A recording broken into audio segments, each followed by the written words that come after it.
Bonjour, je m'appelle Sophie Menu. Oui, je sais, c'est un nom tout trouvé pour une passionnée de cuisine comme moi. J'ai eu un restaurant, j'écris des livres de cuisine et j'ai la chance de vous retrouver régulièrement. J'aime m'occuper de mes enfants, faire du sport, voir mes amis. Bref, comme vous, je jongle entre toutes mes activités.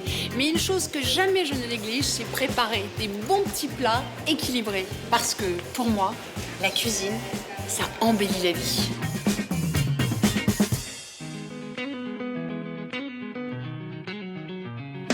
Les enfants ont remis leur cartable sur le dos. Moi, j'ai taillé mes crayons pour revenir au bureau.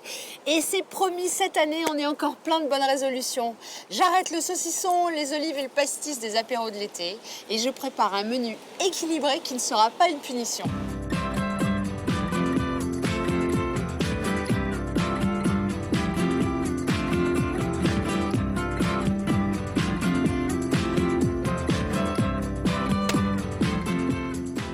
Des saveurs exotiques pour un plat ultra équilibré et plein de vitamines. Un saumon sauce soja et sésame accompagné d'un merveilleux riz moelleux au lait de coco. On remet les compteurs à zéro et c'est promis, on repart sur des bases saines avec cette recette qui en est le parfait exemple. Je vais faire cuire du riz et je vais ajouter du lait de coco. Ça va donner une petite touche exotique parce que cuisiner sain, ça ne veut pas dire cuisiner triste. Ça sent bon là, le lait de coco, j'adore cette odeur comme ça, là dans le riz. J'ajoute un peu de sel et je vais laisser cuire jusqu'à évaporation complète du liquide. Alors en Asie, les Asiatiques cuisent très souvent le riz dans du lait de coco, ça lui donne un moelleux et une saveur incroyable. Pendant ce temps-là, je vais préparer une marinade. Je vais verser un peu d'huile de sésame, de la sauce soja. Et je vais verser cette marinade sur mes pavés de saumon. Alors cette marinade, vous pouvez la préparer la veille et laisser votre poisson au frais jusqu'au moment de le faire cuire. Ou au moins 1 heure avant, comme ça, ça imprégnera bien la chair du poisson. Pendant ce temps-là, je vais m'occuper des légumes puisque pour faire un plat complet et sain, poisson, riz, légumes, trio gagnant.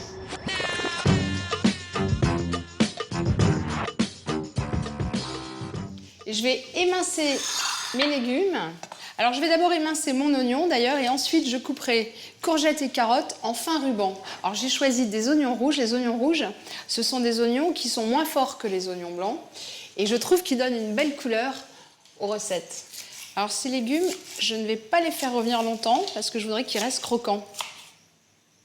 Je mets en fait ma courgette dans le sens horizontal pour récupérer, vous voyez, des rubans. Alors je ne pèle pas la courgette, je conserve sa peau. Elle donne une jolie couleur et elle est bonne de toute façon au goût. Alors si vous n'avez pas de mandoline, vous pouvez le faire au couteau évidemment. Sur tous les côtés. Voilà, j'en ai suffisamment. Je vais les faire sauter avec les oignons. Et dans ces légumes, pour leur donner un peu plus de goût, je vais ajouter 1 cuillère de marinade. En même temps et pour gagner du temps, je vais faire cuire mon poisson. Alors j'ai demandé à mon poissonnier de lever les filets et bien sûr du saumon et d'enlever la peau.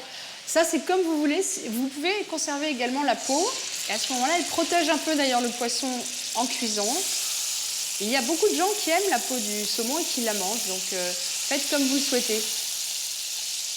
Voilà, je vais les laisser cuire comme ça pendant 3-4 minutes. Je vais pouvoir égoutter le riz.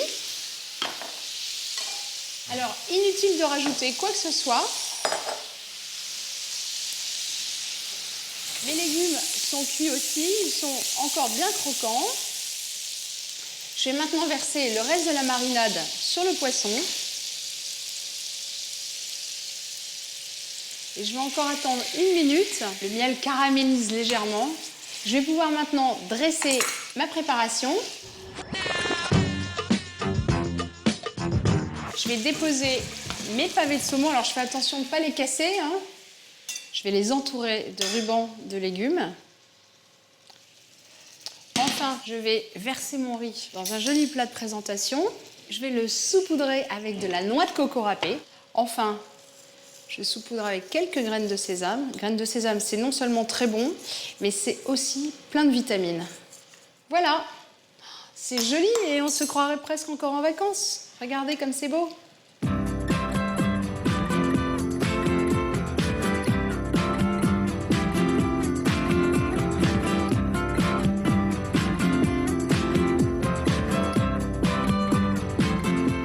Les tomates de la fin d'été sont encore gorgées de soleil et pour conserver ce soleil dans nos assiettes pendant la saison froide, je prépare une crème de tomate douce et veloutée.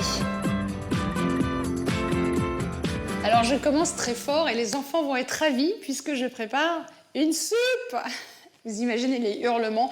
Et en fait, c'est une crème de tomates, c'est pas vraiment une soupe. Et les tomates, les enfants adorent. C'est encore la pleine saison, hein. La fin de l'été, les tomates sont magnifiques, gorgées de soleil. Donc, je vais préparer cette petite soupe pour faire plaisir à toute la famille. Je vais émincer des oignons, parce que la soupe, c'est vrai qu'on va en manger peut-être tout l'hiver, et qui risque d'en avoir marre dès la mi-janvier. Mais la crème de tomate, non. C'est bon, c'est doux, ça rappelle encore l'été. Parce que bonne résolution, oui, mais bon, c'est pas non plus une punition. Je vais faire blondir mes oignons. Je ne vais pas peler et épépiner mes tomates. Je vais simplement les couper en morceaux,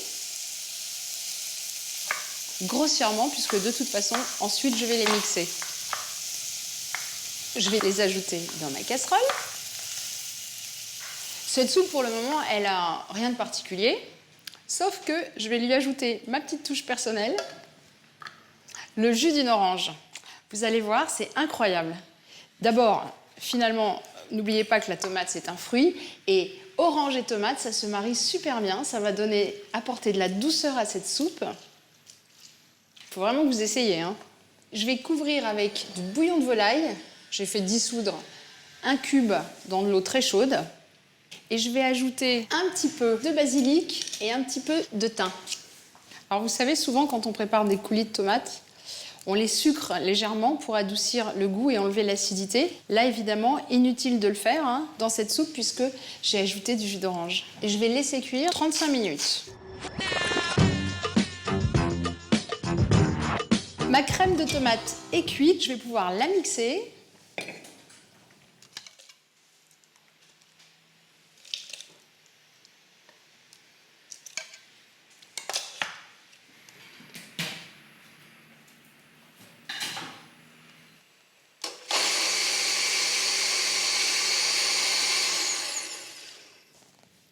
Cette crème, je vais la passer à travers une passoire au-dessus de mon bol. Alors vous savez que cette soupe, elle est très bonne aussi, complètement froide. Vous la préparez la veille et vous la servez froide. C'est très très bon aussi. À mon avis, mon amoureux qui a pris 3 kilos pendant l'été va être ravi de déguster cette soupe et les enfants ne devraient pas tellement faire la tête.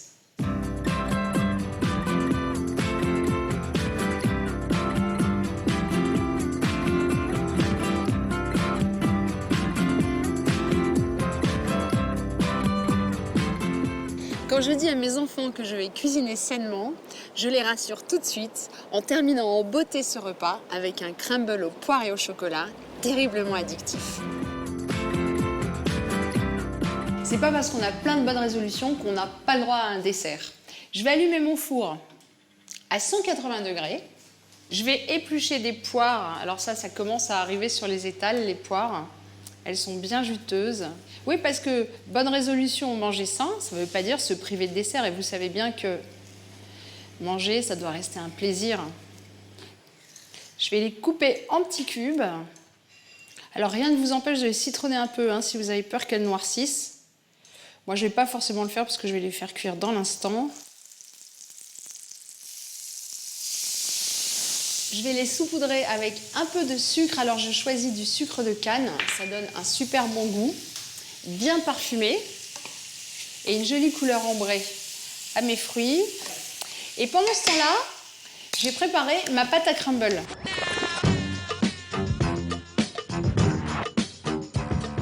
Alors, vous savez que les pâtes à crumble, on les prépare avec toutes sortes de choses. Alors, je vais mettre de la farine, de la poudre d'amande, du sucre bien sûr, du beurre très mou et du cacao. Poire et cacao, ça se marie super bien. Du cacao non sucré, hein. Et enfin, une petite touche personnelle, du gingembre. Alors, gingembre, poire et chocolat, ça c'est une alliance remarquable. Alors pas trop parce que les enfants sont moyennement fans, je dois l'avouer, de saveurs un peu exotiques comme le gingembre, en tout cas dans les desserts. Alors je commence à mélanger à la fourchette.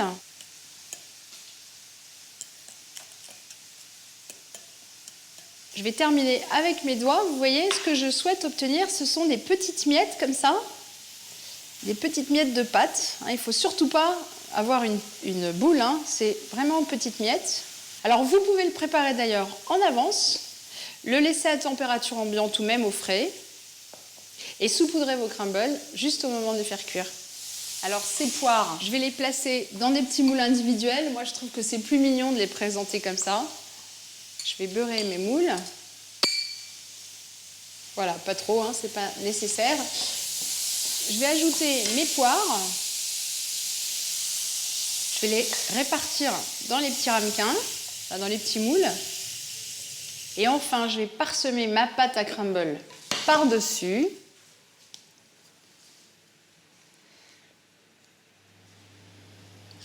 Et je vais enfourner ces petits crumbles pour 15 à 20 minutes de cuisson.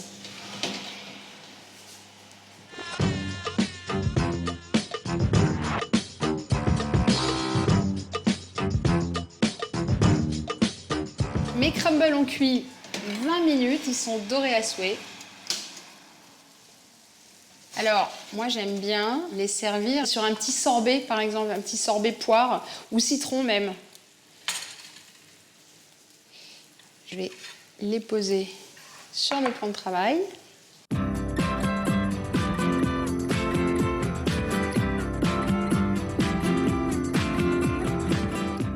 Vous voyez comme c'est pas si compliqué de manger sainement, d'avoir de bonnes résolutions, c'est même un plaisir. Alors retrouvez toutes les recettes sur le site de Cuisine Plus et régalez-vous!